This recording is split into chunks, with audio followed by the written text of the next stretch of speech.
mayayaman challenge, may mga politikong sandabakbakang pangako challenge, pero may sumasagot naman po eh. Katulad po nung Amihan Enrique, sabi niya, sinasagot ko ang challenge ni Sir Francis Marcos. Katulad ni Romano Marcela, sabi niya, sinasagot ko ang challenge ni Mr. Marcos. Simpleng-simple po, di ba? Eh, dapat sumagot na lang sila sa challenge. Eh, wala naman ho akong pinangalanan kahapon. Eh, natural, kapit-bahay. Eh, ang dami ko hong bahay. May pinagagawa kami sa Flickers. Ako po yung nakatira sa Swallow. At yung isa pong aking bahay na nandun pa yung aking mga gamit is sa Nightingale. Eh, siyempre, marami akong kapitbahay. Ngayon, kung sila yung tinatamaan, eh, putang ina, tamaan ka. Wala akong pakialam. Hindi ho ba? Sorry ho for the words, pero dapat nga ako yung mga kapitbahay ko proud. Please share this video. Dalawa po yung ginawa kong video kanina. Makapangyarihan po ang ating kalaban. Alam niyo po, kahapon, pagkatapos kong mag-vlog, nagpaalam po ako sa mga pamunuan ng security guard.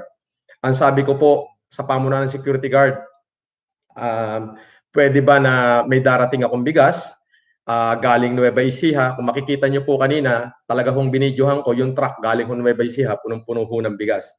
Ngayon sabi ko, pwede bang padaanin para kapag dating i-discarga lang sa bahay, pagka-discarga ho sa bahay, i-deliver na ho sa Payatas, doon sa ating mga kababayan, doon sa mga estudyante ng UP Los Baños na naipit po sa UP, yung mga taga-Caloocan, especially sa mga frontliner din po, mga security guard, lahat ho makikinabang. Ngayon kahapon alam niyo naman na pag nagbablog ako, it is the Mayaman Challenge eh. Kung sagutin niyo yung challenge ko, I'm proud of you. Kung hindi, no worries. This is the only way I know. Just to give courage to those good men out there. Para kahit papaano matulungan natin ang ating gobyerno dito sa kinakaharap nating epidemya. Hindi ho kaya ng gobyerno to. Maya't maya ho kayo, batikos kayo ng batikos sa gobyerno. Eh, wala naman ho kayong ginagawa. Dapat nga ho, proud kayo sa akin eh. Bakit? Dahil kapitbahay nyo po ang nanindigan, tumayo against all odds.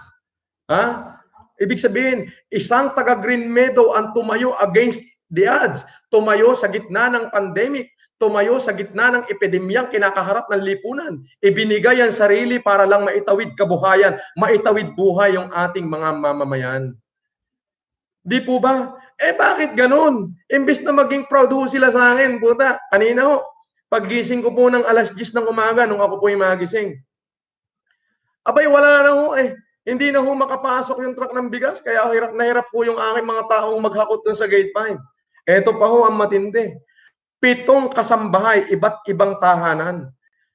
Hindi ko ho nababanggitin at hindi ko na ho inalam kung sino ho yung kanilang amo. Wala ho akong pakialam doon.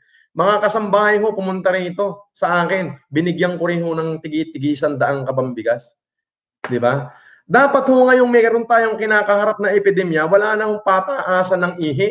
Pare-parehas ho tayong may karapatan dito sa subdivision na to dahil pare-parehas ho tayong nakatira dito. Hindi lamang dapat kayo ang nagpapaikot dyan sa mga security guard. Dapat hindi kayo puro complain. Hindi naman ho kayo yung pinatatamaan ko eh. Marami ho akong bahay. May bahay ako sa Bulacan. May bahay ho ako dyan dito sa may Tandang Sora. May bahay ho ako dyan sa Miralina Subdivision. So marami ho akong kapitbahay na puro mayayaman din.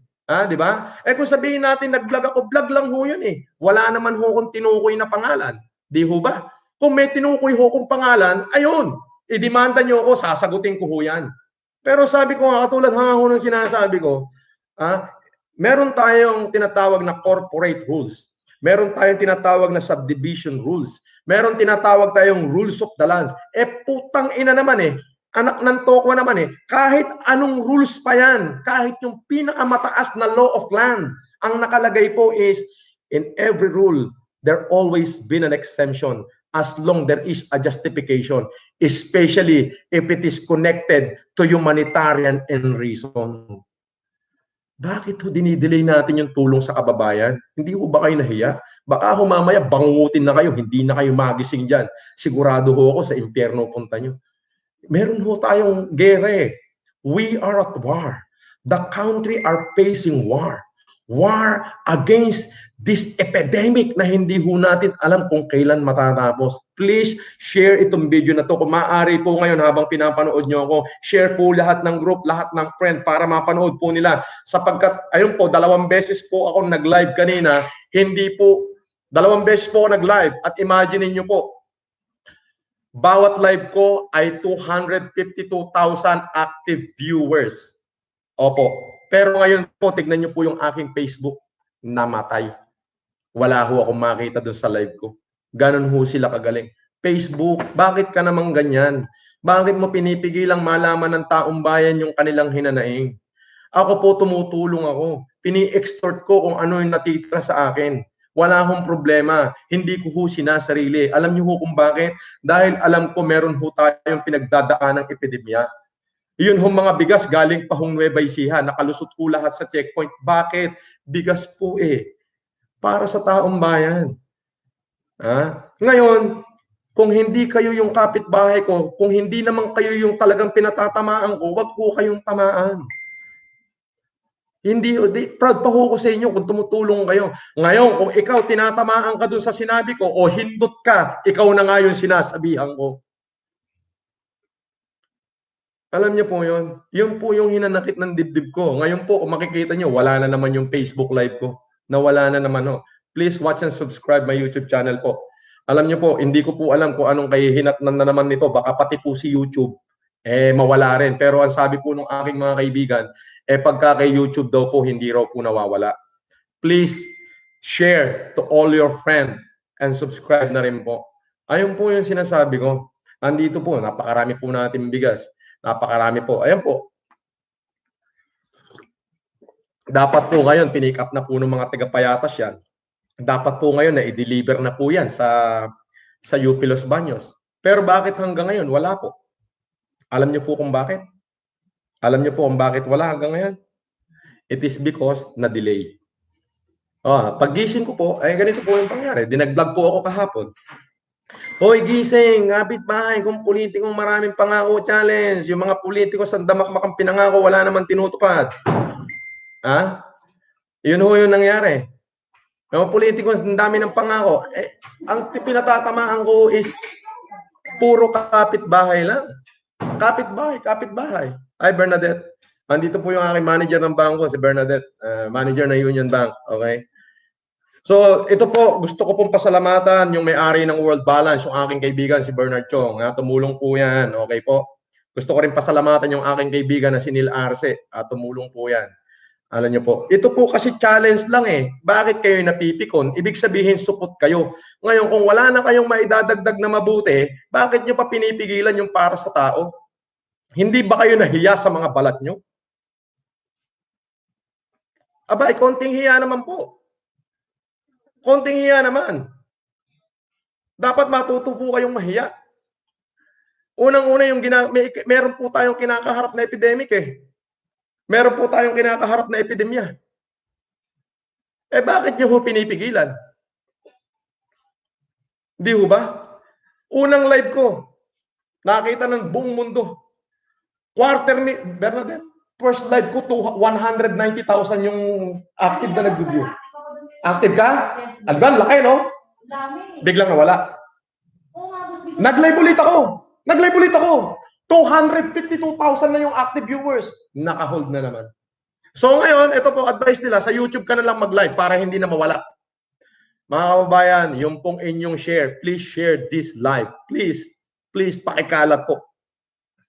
Para makita pa rin ng taong bayan kung ano yung talagang nangyayari. Alam nyo, mga kababayan, mga kapitbahay, dapat proud kayo sa akin. Unang-una, hindi ho kayo yung pinatitira ko Pinatatamaan ko. It's just the word kapitbahay. Wala akong pangalan yun. Ngayon, kung hindi ikaw yung bakit ka tatamaan? Ngayon, kung tinatamaan ka, ikaw nga yung hindot ka. Ang kapal ng apog mo, ang kapal ng mukha mo, na mag-complain sa akin, hindi ko alam, baka yung 7 katulong na pumunta rito na binigyan ko ng tig-1 kabang bigas, katulong mo pa. Mahiya ka. Hindi lang ikaw ang may karapatan dito. Dapat maging proud kayo sa akin. Bakit? A resident from Green Meadow, a simple man. Hindi nyo ba alam kung ilang milyong Pilipino nanonood sa akin ngayon? They hate you. Hate nila kayo ngayon. Bakit ganon? Pag mayaman, walang problema. Pag sa mahirap, may problema. Anong klaseng tao kayo? Baka mamaya, gunawin kayo ni Lord. Baka mamaya, sa pagtulog nyo, pakungutin na kayo. Atakihin kayo dyan. Sigurado sa impyerno punta nyo. Di ba?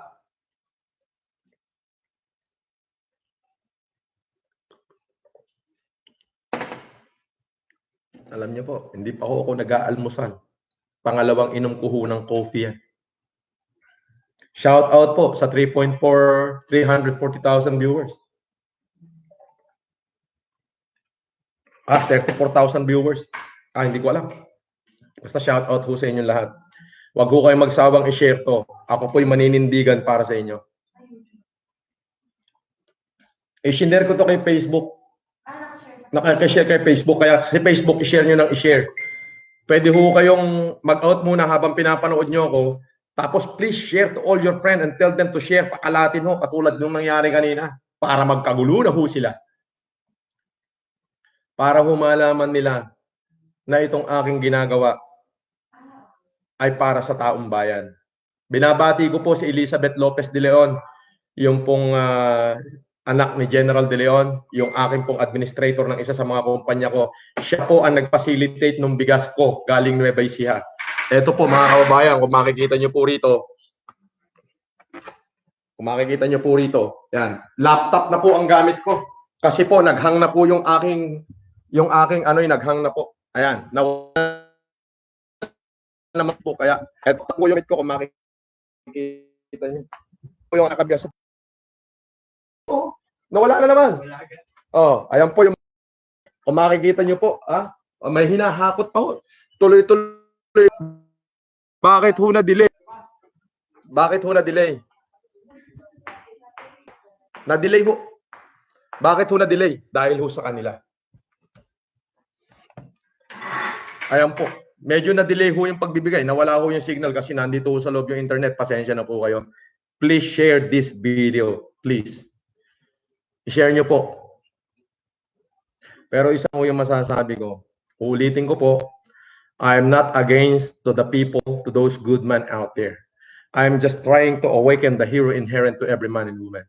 We are battling the most hardest battle in the history of mankind. And only for the evil to succeed or for the evil to go triumph is for those good men to do nothing. Kaya ako po yung ginagawa is to give courage to those good men to come out and to help. Huwag po nating iasa lahat sa government.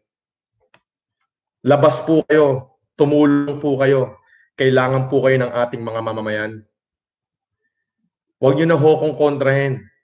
Huwag na ho sanang tapakan yung ego nyo. Ego nyo ho yan eh. Dapat ho maging proud kayo sa akin. Why? Because meron ho kayong kapitbahay na against the odds sa gitna ng epidemya lumabas. Tinulungan yung ating mga mamamayan. Uulitin ko ho, hindi ko ho kayo china-challenge na gayahin nyo ko. Ngayon, ika nga ho, kung hindi na kayo makakatulong, sana wag na kayong magbigay ng problema. Yung sasabihin nyo na nilagay ko sa panganibang ating subdivision, katarantaduhan nyo yan. Wala hong katotohanan yan. Pinupuri po ngayon ang ating subdivision sapagkat dito sa subdivision na to nagmula ang isang tao na tumulong sa milyong-milyong Pilipino sa gitna ng epidemyang pinagdadaanan ng ating lipunan. Marunong ka bang umintindi? Kung naiintindihan mo, mabuhay ka. Ngayon, kung hindi mo naiintindihan, kupal ka. Oo, ikaw. Kupal ka.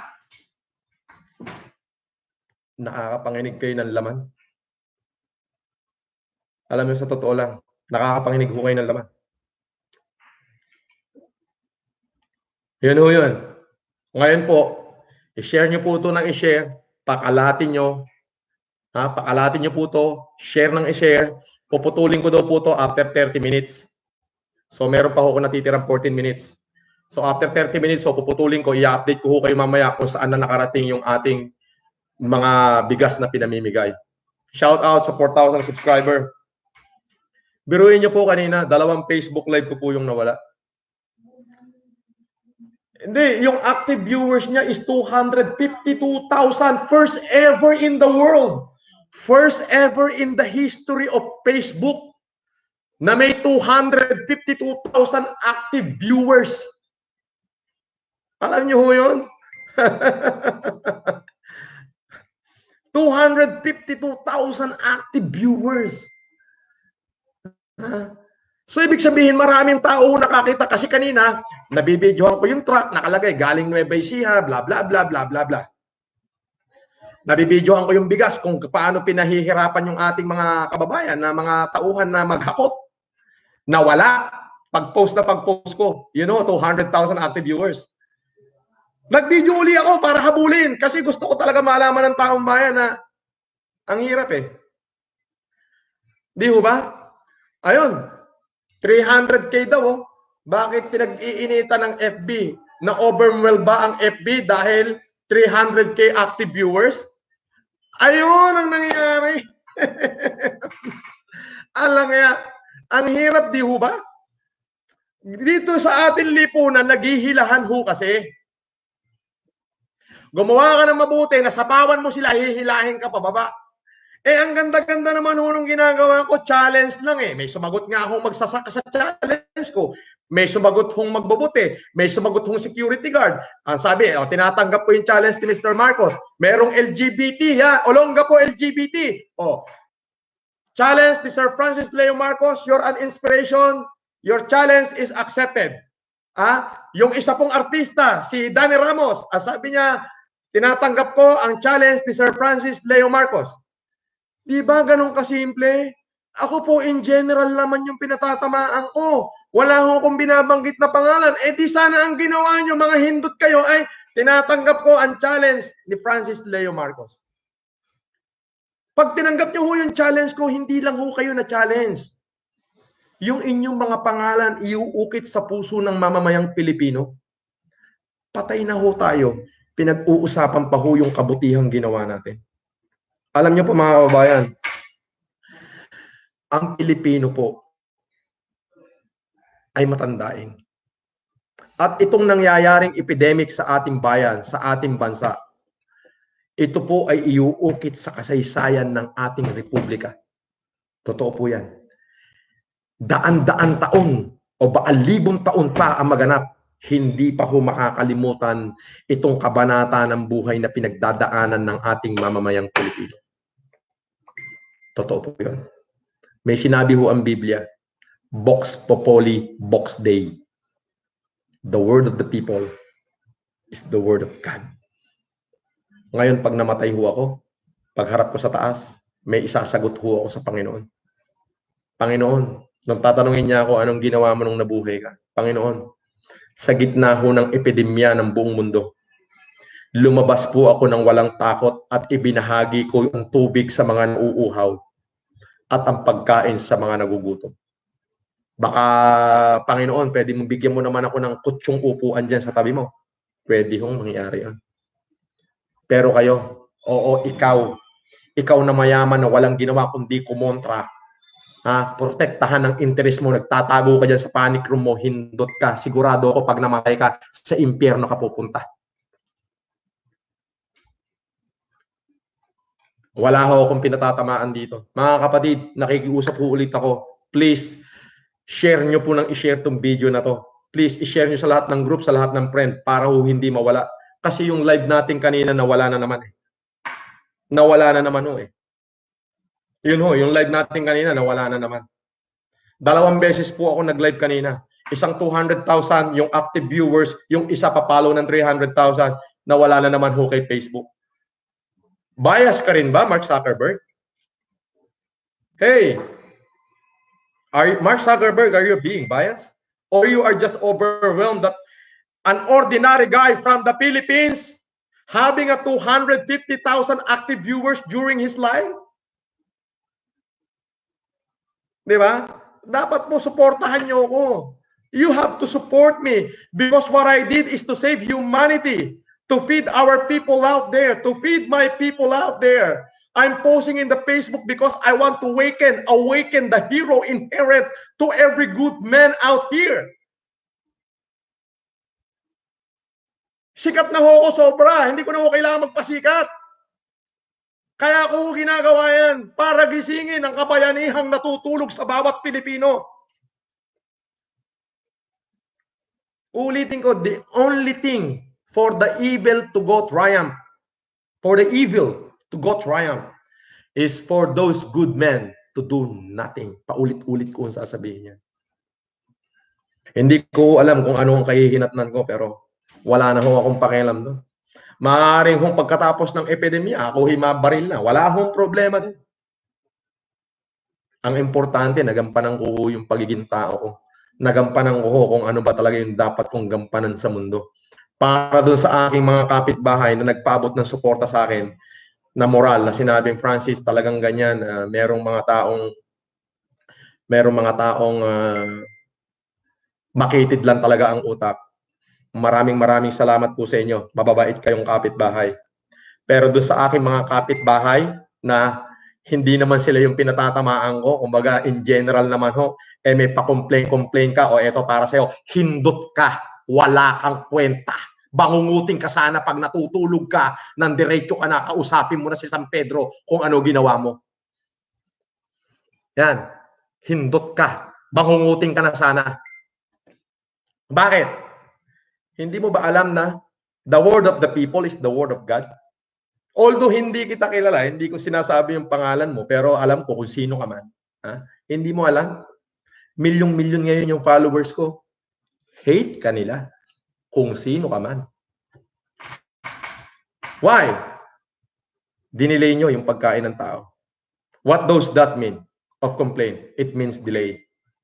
Delay, what does that mean? What does that mean? Delayed. What does that mean? Means you are enjoying your good life while our people are dying there. God damn it!